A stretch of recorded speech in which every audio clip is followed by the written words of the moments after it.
Hey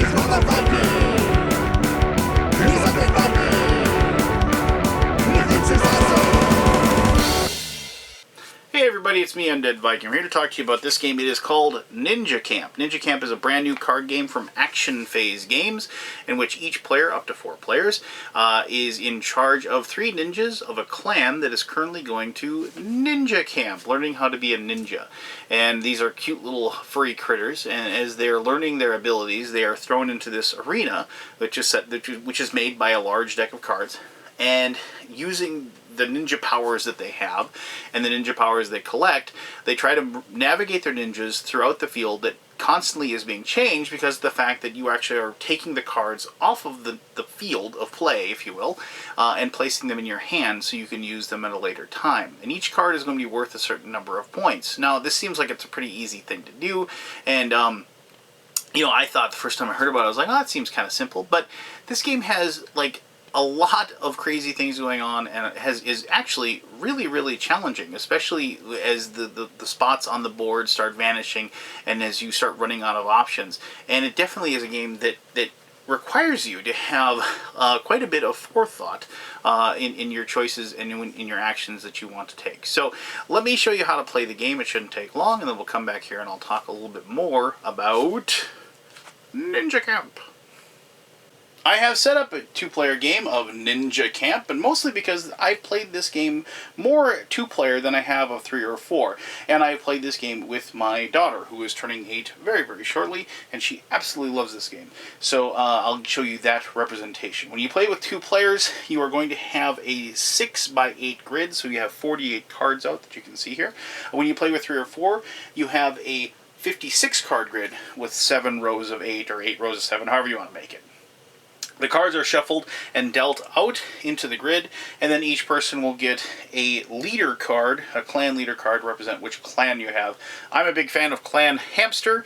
My daughter's a big fan of Clan Armadillo. I think it's because the armadillo is standing in front of the wall and looks sad, and I think she thinks that's funny, so she likes being the armadillo. And then you also get 3 ninjas that you're going to be placing on the board. You also will get 2 starting cards, where you'll get an evade card and a sprint card, but I'll get more into that as I explain how the game is played.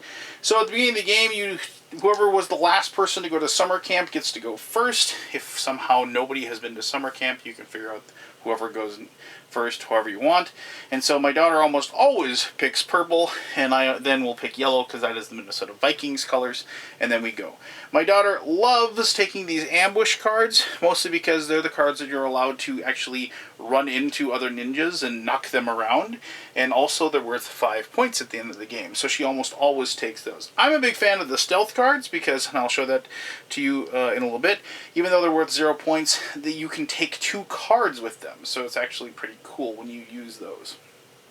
And so my daughter would search the board. I know her. She's going to take yet another ambush. I'm a big fan of the evade cards. I think they're pretty cool and powerful. And then my daughter would search for yet another ambush. Oh, here's one down there. And she would probably take that. And let's see. Where would I go? Well, let's take an ambush as well. We'll go there. So, after we do that, you will then start moving your ninjas around. So if I was going, I would have these 2 cards. I have an evade that says move 3 spaces, and you cannot move over the same space twice. And I have a sprint card that says move in a straight line until you come to an edge, an empty space, or another ninja. And so I pick one of those 2 cards, and then I pick one of my ninjas to take that move. Now, it is always wise to take, like, kind of the less flexible cards and use those when you have lots of room, unless you see a card that you really want. And so what I could do is I could take my sprint card here, and I place that down, put it in my discard, because any card I put in my discard is going to be worth points at the end of the game, plus any cards in my hand for that matter. So basically once you claim a card, it's going to be worth the points that you get. And I'm going to take this guy, and I'm going to move him over here, straight line, get to leap, and then what you do then is you collect that evade card, and you put that into your hand. And so my daughter would probably, then notice that, she wants one of these ambush cards. So she's going to go over here and grab that with her sprint card. She takes the ambush card, puts it into her hand, and then goes there. Now, as you can see, as this game is played, slowly but surely what's going to happen is that you're going to be removing cards from play, and that's going to put these gaps. And these gaps don't allow you to move. And mind you, unless the card or the ability that's on your clan leader card show that you can move diagonally, you normally cannot move diagonally. And so it gets very difficult with orthogonal movement. Because as we go, so let's just say, I move over to here and take this one, and then, Rylan would maybe move to, use a evade card and go there, and she takes that. And as we slowly move our ninjas around and take these spots away, and I'm just kind of doing this haphazardly right now just to kind of show you how this works. What happens is that we get ninjas that are kind of maybe trapped off in these locations, so they are unable to move. Yeah, they could use a sprint card to maybe move like one little quick space, but that probably wouldn't be the best possible use for that card. And so as these things happen, and I remember I wanted to show you like one of these stealth cards.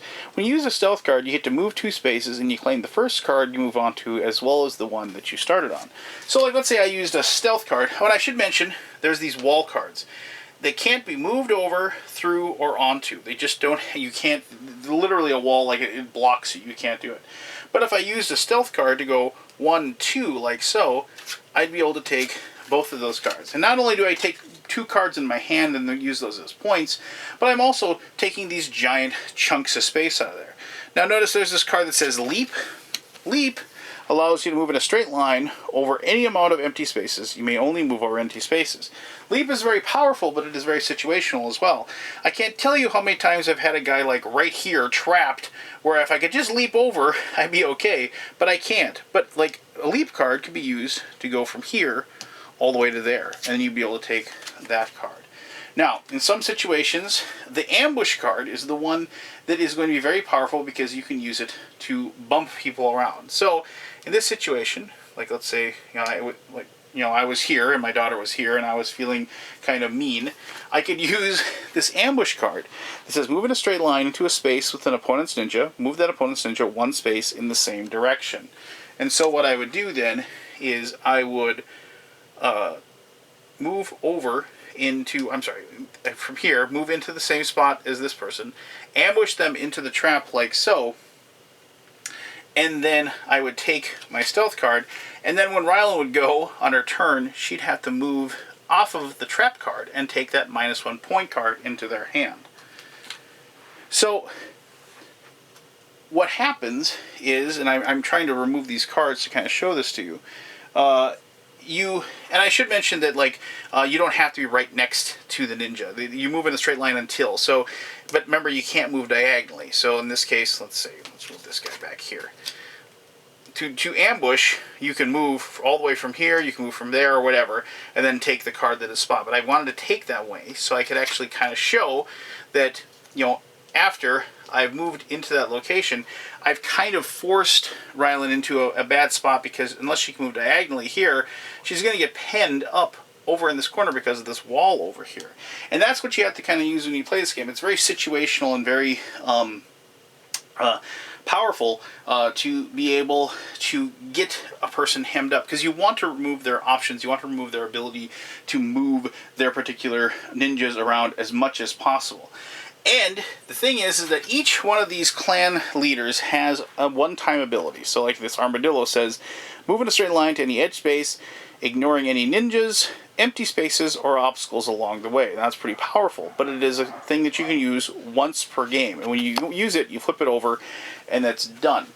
So on your turn, what you're going to be doing is either playing a card, using this special ability, or if you can't do any of those things, and it happens quicker than you think, where you can't move any of your ninjas with all of your cards that are used up, because a lot of times what will happen is that you'll be stuck with these ambush cards. And the ambush card can only be used if you can move into a straight line, and if you can run into another ninja. And if you just don't have that option, then you have to pass. And as soon as you pass, you can no longer take any actions, and you're done. And then the other person gets to play in a 2-player game, or the other players in up to a 4-person game, until they don't have any actions as well. But as soon as everybody has to pass, meaning that they don't have any cards that they can use, what they'll do is they'll take their deck, they take the cards in their hand and the cards in their discard, they'll total up the points that they have up in this corner, and whoever has the most points will then win the game.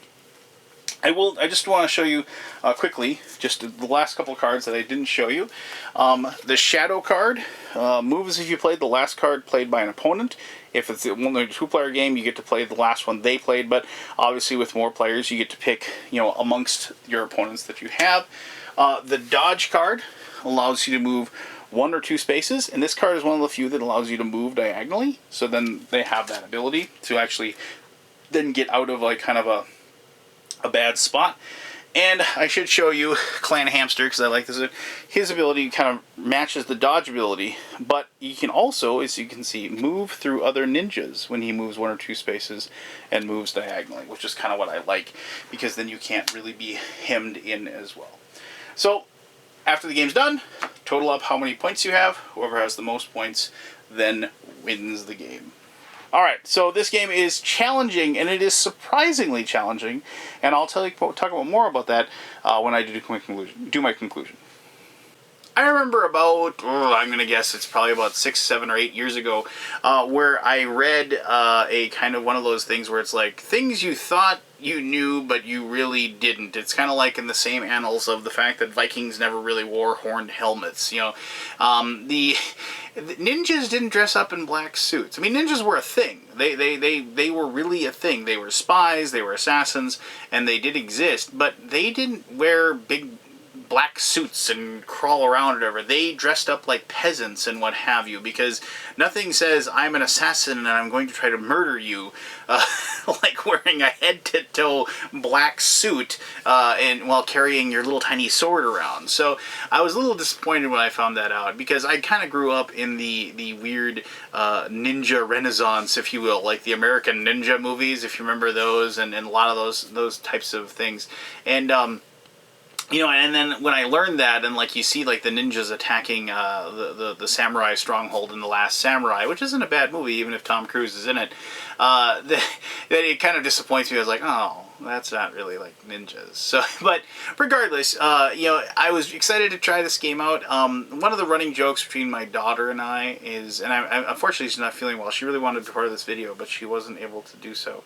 This is one of her favorite games, and she really loves it. And she's actually pretty sad that I gotta send it back. But one of the running jokes between my daughter and I is because my daughter's in Taekwondo, and she's moving up the belt structure or whatever, and she's talking about what her next belt is going to be and what the test is and what have you.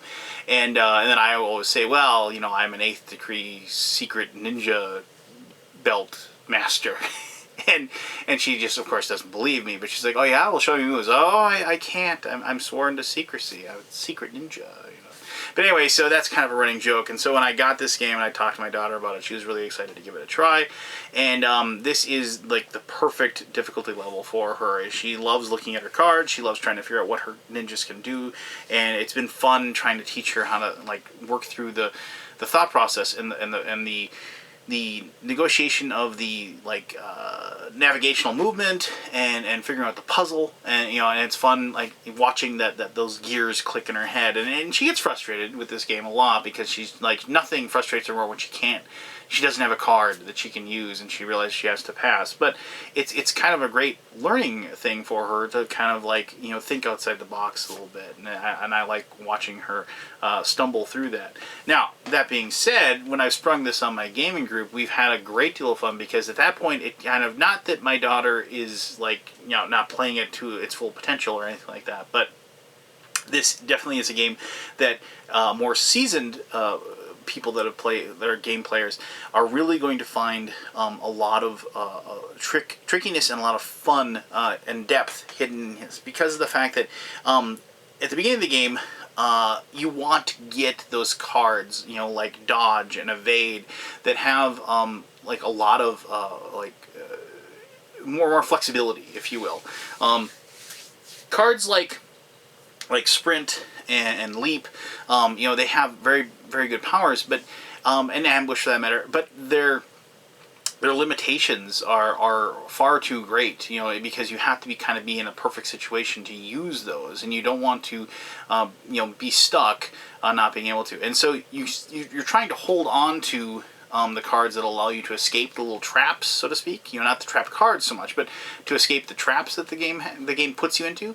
But you also want to make sure that you get cards that are worth points. So I mean, there's this neat little like seesaw, this like risk and reward type of thing going on that I found to be really enjoyable. And the games that I played, nothing is more satisfying than when you actually pull off like a perfect little move, or where you can trap somebody's ninja, where you force them into having to like move onto a spot that has a negative trap card or things like that. And I did mention this, that you can pass at any time. You don't have to wait until you don't have any more options to move. If you know that, like, well, if next move I make, I'm just going to end up taking minus points for going out trap, and then I'm going to not have any more moves or anywhere, you can just say I pass and be done, and keep the cards that you have and not collect anymore. But for the most part, people just kind of go until they run out of moves. So, basically, the theme is really cute. I like the variable player powers. I like how it scales very well for 2 players. I found the game to be highly enjoyable, both with 2 players and 3 and 4. I really enjoy the way the fact that the board is different each and every time. I like the different powers of the different clans, and all in all, the whole package. It's rare that I find something that I can once again like take to work and play with my friends at work, or play as a gear up, a game to play before we play something longer, that is challenging for my gaming group, but also something that my daughter will request to play, and something that actually I find challenging to play, and she and I play on the same level. Because the first time we played this, she beat me by like 20 points, and it wasn't until like the 3rd game where I actually finally beat her. And we're pretty much 50-50 on this one. And so we've been having a heck of a lot of fun. And like I said, my daughter is very disappointed that I have to send this back because they need to demo it at Gen Con. But we'll get a copy eventually, and she'll be happy again. So, thank you very much for taking the time to watch this video. I really appreciate it. If you have any questions about Ninja Camp, please ask away. I'll answer those to the best of my ability.